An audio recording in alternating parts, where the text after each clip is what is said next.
Primeiro, eu acho que o comando das Forças Armadas está fechado com ele mesmo, acima de tudo.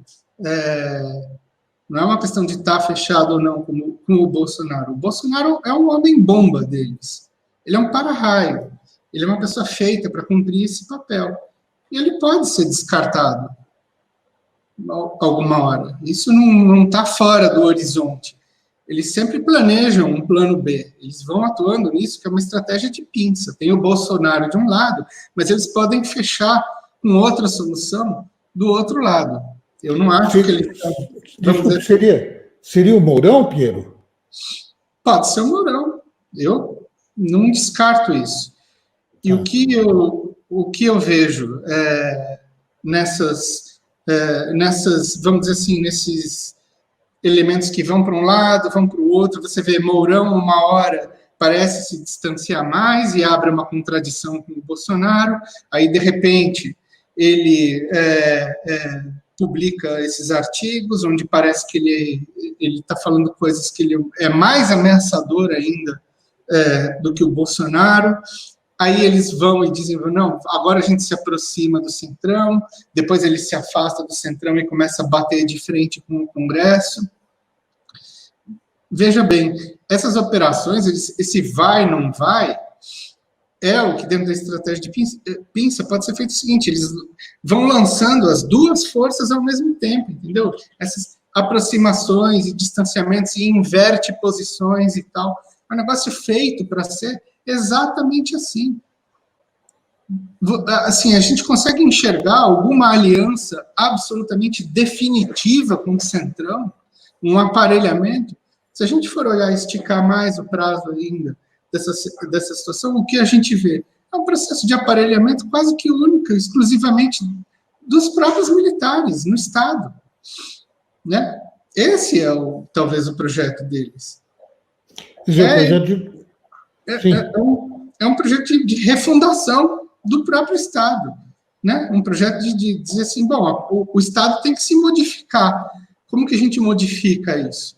Fazendo uma série de processos, mas que não vão ser de um segundo para o outro, não é golpe com tanque na rua, não acredito nessa hipótese, né?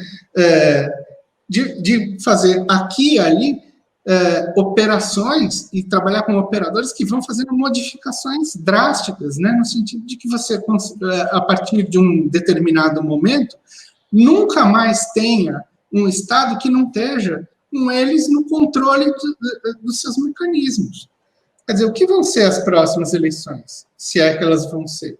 Elas vão ser uma eleição cuja a caneta vai decidir quem pode e quem não pode se candidatar. 2018 já não foi assim? As pessoas ficam perguntando se vai ter golpe, mas o que foi 2018, se não foi uma eleição controlada? Né? E tão controlada que conseguiu fazer, inclusive, o próprio partido que teve, vamos dizer assim, o seu protagonismo maior bloqueado pela caneta da justiça, endossar o resultado eleitoral. Ou seja, se isso não é uma operação perfeita, eu não sei o que é. Né? Então, a gente tem um problema aí. Né? E precisa balizar muito bem o que é essa história dessas aproximações, esses deslocamentos de percepção que a gente tem em relação ao que é a posição do Mourão, se vai ter o impeachment, se não vai ter o impeachment. Precisa ter um pouco de calma na análise disso, porque todo mundo parece que está afobado e desesperado, vendo cada coisa como se o passo seguinte tivesse sido dado. E, enquanto isso, um monte de coisas vão acontecendo. Né?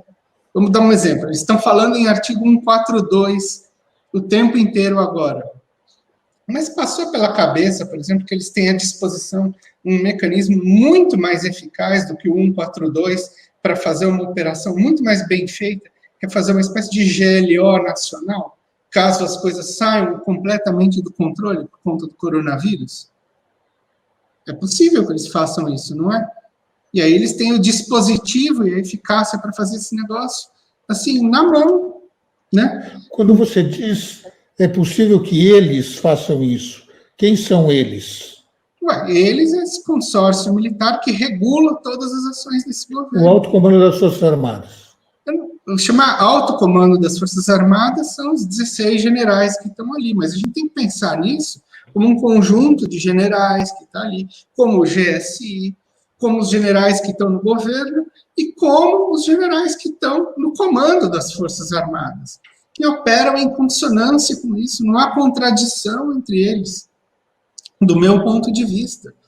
Quer dizer, é uma contradição aparente, entendeu? Dizer que o Bolsonaro está fazendo isso, que ele é contra. Esses movimentos são movimentos que ocorrem desde a campanha. Quer dizer, desde a campanha, eles já lançaram a mão desse dispositivo do Bolsonaro fazer uma coisa e o Mourão, logo depois, contradizer ele. Pode ver, eu dei essa entrevista lá em 2018, falei, essas contradições e bate-cabeça são propositais. Isso aqui é regrinha de manual. Já estava sendo feita desde lá. Claro, assumiu uma complexidade absurda agora, depois que eles entraram, né, no governo. Né? Mas eu não vejo essa contradição. Mas, enfim, o que eu acho é que a gente precisa entender o mecanismo antes de entender cada movimentaçãozinha dessa e tentar interpretar ela isoladamente. Tem que olhar para o conjunto, como é que isso está sendo elaborado. Não sei se está sendo claro. Imagina. Piero, eu gostaria de saber exatamente isso, o mecanismo, e desenvolver mais esse conceito dessa guerra híbrida que você fala, né? Ou seja, também ao mesmo tempo, uma soberania da Amazônia e, ao mesmo tempo, a entrega da Embraer. E se existe neste desenho um desmantelamento das instituições para que o caos domine e chegue à nova ordem. Você pode explicar melhor isso daí, por favor? Bom, tem várias coisas aí, né? Bom, a guerra híbrida é um negócio bastante complicado, né? Por que eu usei esse conceito, né? Não é porque eu acho que ela é uma realidade dada, assim, mas é porque eles próprios começaram a falar nisso, né? O que a gente na antropologia chama do uso de uma categoria nativa. E eles, de fato, começaram a acreditar tanto nessa possibilidade, nessa realidade, que começaram a produzir ela. Né?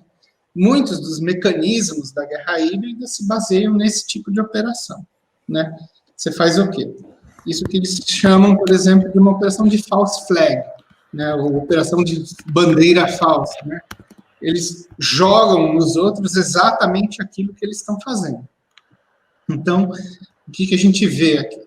Por exemplo, essa ideia de que eles diziam o tempo inteiro de que o PT estava aparelhando o Estado de ponta a ponta e produzindo uma guerra cultural e psicológica para estabelecer um plano de dominação a longo prazo. Bom, o que eles estão fazendo? Eles estão fazendo exatamente isso.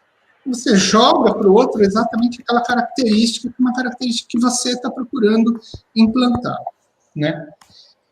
E aí entra no meio de tudo esse rolo da Amazônia. Tem 1000 considerações que a gente poderia fazer sobre isso, né? A primeira é essa de aspecto ideológico, de levantar o problema da soberania sobre a Amazônia. Porque esse é um fator que eles estão falando, né, há anos, desde o começo dos anos 90, né, isso virou uma questão central na doutrina do Exército, sobretudo. Da Marinha também, né, com a história da Amazônia Azul, para você ver até onde vai, né, vamos dizer assim, a potência cognitiva do problema da Amazônia e de como isso aciona a ideia de que tem vamos dizer assim, um imbricamento entre inimigos internos e externos, né? Mas o que está acontecendo lá, por exemplo, né? A gente vê que as redes bolsonaristas agem para tocar fogo, literalmente, na Amazônia, e o que aparece como solução para isso, você fazer, como o que está ocorrendo agora, uma mega GLO, né, uma operação de garantia da lei e da ordem na Amazônia, onde os militares aparecem como os bombeiros da situação.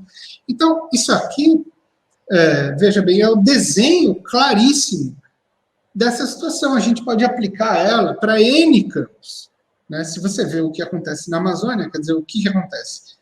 A rede bolsonarista taca fogo e os militares agem como bombeiros. Eles agora são quem controla a madeira, quem vai controlar os garimpos, quem vai controlar não sei o quê, numa espécie de verniz. Olha, eles tacam fogo e é a gente que vai ser a operação de solução disso daí.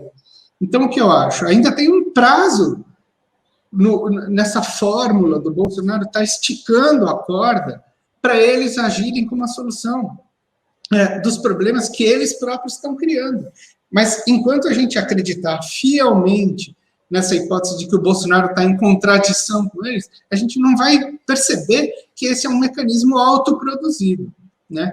E aí a gente pensa nessa noção de corrosão das instituições.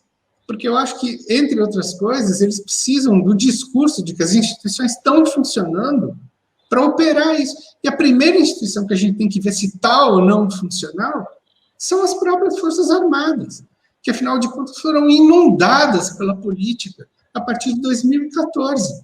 Quer dizer, isso já era um problemão, isso é o que a gente tem que ver. Como é que vai consertar esse negócio agora? Como que a gente vai despolitizar todo esse movimento? Como que a gente vai fazer os militares voltarem para o papel deles? É essencial, porque isso que eles estão fazendo é um tiro no pé deles próprios, na minha opinião, né? Alguma hora a profecia autorrealizável vai se realizar.